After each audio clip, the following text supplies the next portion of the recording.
छोटी, बहुत ध्यान से सुनना। एक राजा की बेटी थी और एक ब्राह्मण की बेटी थी, दोनों सखा थी, आपस में मित्र थी। एक बार राजा के यहां पर एक संत का आगमन हुआ, तो संत शालिग्राम भगवान की सेवा कर रहे थे। वो दोनों कन्याएं बैठ करके देख रही थी। दोनों के मन में भाव आया, इस संत जैसे सेवा करते हैं वैसी सेवा हमको भी मिल जाए। तो दोनों संत से कहने लगी, बाबा हमको भी सेवा दे दो, हमको भी ठाकुर जी दे दो।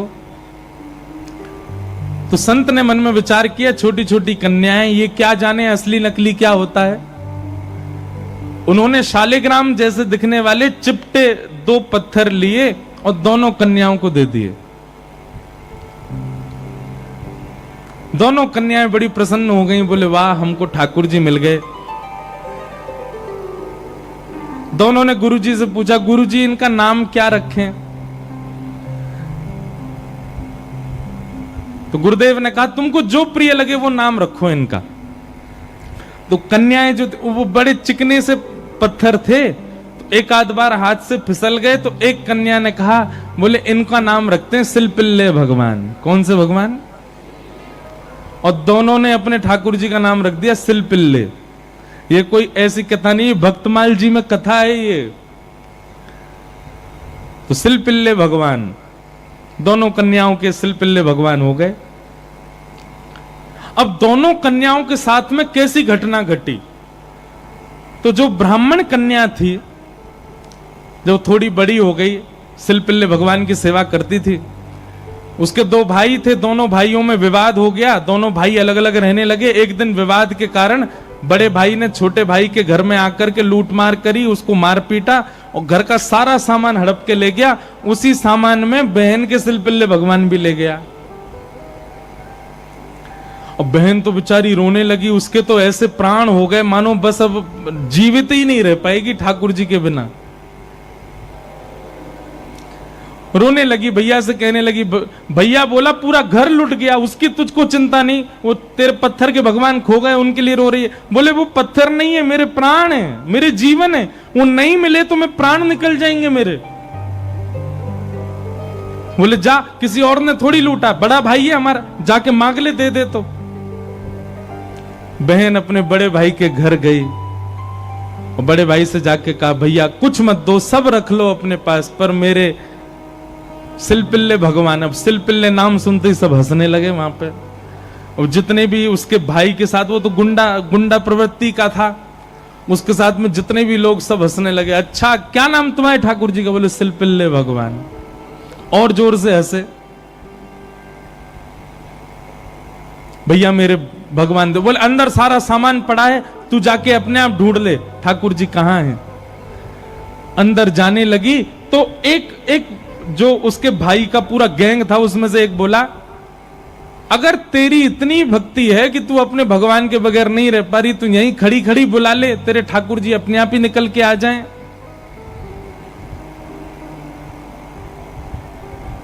ये बात उसके प्रेम पर मानो प्रश्न चिन्ह लग गया।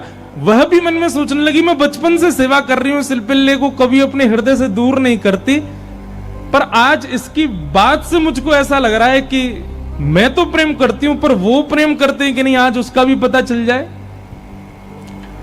और बाहर खड़े खड़े करुण क्रंदन करते हुए, भाव निमग्न होते हुए, नेत्रों से अविरल अश्रुधार गिर रही है। हां नाथ, हां मेरे सिलपिल्ले नाथ, मेरे पास आ जाओ। दोनों भुजा उठा करके जैसे ही रुदन करने लगी, कक्ष में से वो सामान्य सा पत्थर जिसकी वर्षों से सेवा कर रही थी, वो अपने आप उछट करके आया और उस कन्या के हृदय से आकर के लग गया। बोलो सिलपिल्ले भगवान की। और महाराज ये देख करके भाई और उसका जो पूरा गैंग था, वो सब आश्चर्यचकित हो गए। परिणाम ये हुआ कि सब लोगों ने अपनी सब सामग्री जो उसके भाई की लूट ली थी, सब इकट्ठी करके दे आए।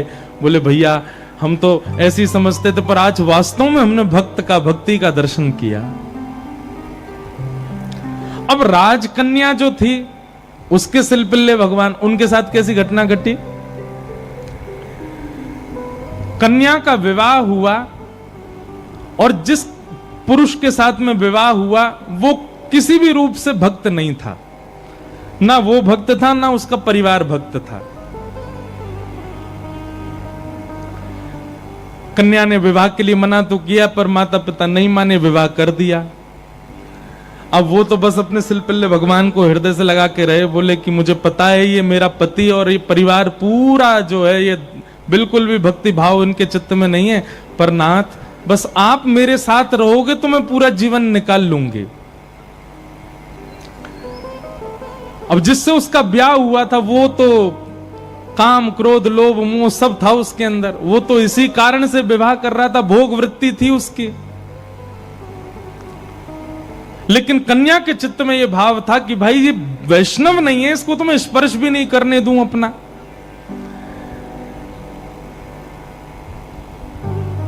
रात्रि में चर्चा कर रहा था पत्नी से, बातें करने लगा, बातें करते करते और उसने कहा ये क्या है तुम्हारे हाथ में? बोले ये मेरे भगवान है, सिलपिल्ले भगवान। उस सिलपिल्ले नाम सुनते ही इतना हंसा, हंसते हंसते बिस्तर से गिर गया। बोले कौन है? सिलपिल्ले भगवान। बोले आप हंसिए मत, ये मेरे ठाकुर जी हैं, मैं बचपन से इनकी सेवा करती हूं।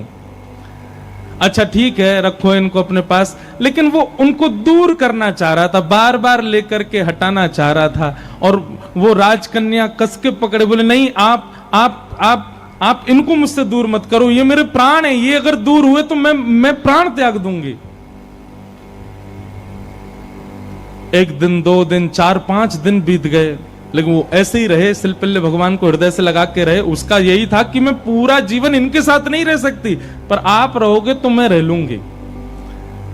एक दिन उस राजकुमार को क्रोध आया और उसने जब हट पूर्वक हाथ हटाए और वो सिलपिल्ले भगवान को खींच करके और बाहर एक सरोवर था, सरोवर में फेंक दिया। जैसे ही सरोवर में फेंका वो राजकन्या वहीं मूर्छित होकर गिर पड़ी। पूरा परिवार इकट्ठा हो गया, सब लोग सोचने लगे, बोले अरे ये क्या हो गया, इसके कहीं प्राण ना निकल जाएं, पूरे गांव में हमारी निंदा होगी, इसके पिताजी बहुत बड़े राजा हैं, हमको कारागृह में डाल देंगे। क्या किया तूने?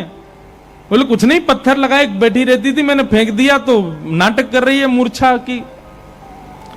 खूब प्रयास किया लेकिन होश में नहीं आई। जैसे तैसे होश में आई, वैद्य के बुलाने के बाद उठते ही मेरे सिलपिल्ले कहां हैं, मेरे सिलपिल्ले कहां हैं। गोताखोरों ने जाकर के पूरा सरोवर ढूंढ लिया लेकिन ठाकुर जी नहीं मिले। अंत तो गत्वा वही सरोवर के किनारे आकर के बैठ गई और रुदन करते हुए बोली, हे मेरे सिलपिल्ले नाथ,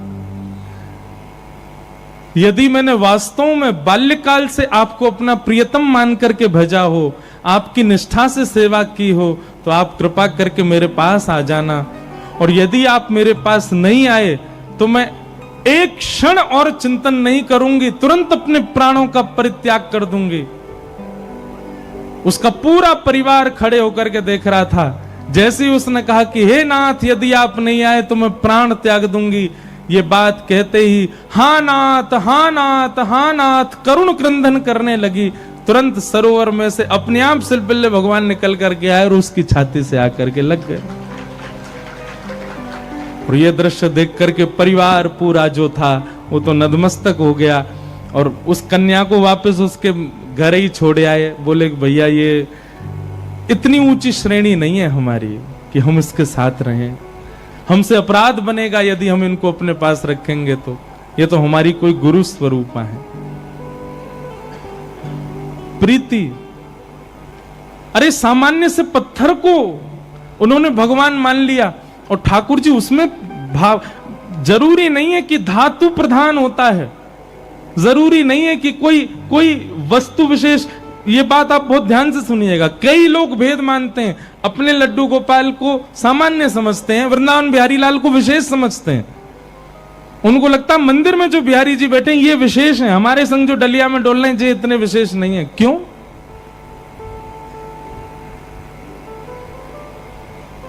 ये भेद दृष्टि मत रखो। वो बिहारी जी जितने श्रेष्ठ हैं उतने ही श्रेष्ठ आपके ठाकुर जी हैं। ये विश्वास प्रगाढ़ रखो अपने ठाकुर जी के प्रति, ये भाव प्रगाढ़ रखो। तो भैया संसार में हर वो वस्तु चली जाएगी आपसे दूर जिसको आप स्नेह भरी दृष्टि से देख लोगे। इसलिए स्नेह भरी दृष्टि से देखना है तो केवल ठाकुर जी को, उनकी लीला को, उनके धाम को, उनके प्रसाद को और उनके जनों को ही देखो। और या फिर जिससे स्नेह हो रहा हो, चाहे वो पुत्र हो, पुत्री हो, माता हो, पिता हो, मित्र हो, यार हो, कोई भी हो, उसको भगवत भक्त बनाओ। क्योंकि भगवत भक्त बनने के बाद उससे स्नेह हो तो भी वो स्थिर तो रहेगा। आप वैष्णव हैं और वो संसारी है, तो कोई भी संबंध क्यों ना हो स्थिर नहीं रहेगा, जाएगा। चला चलेति संसारे धर्म एको ही निश्चल।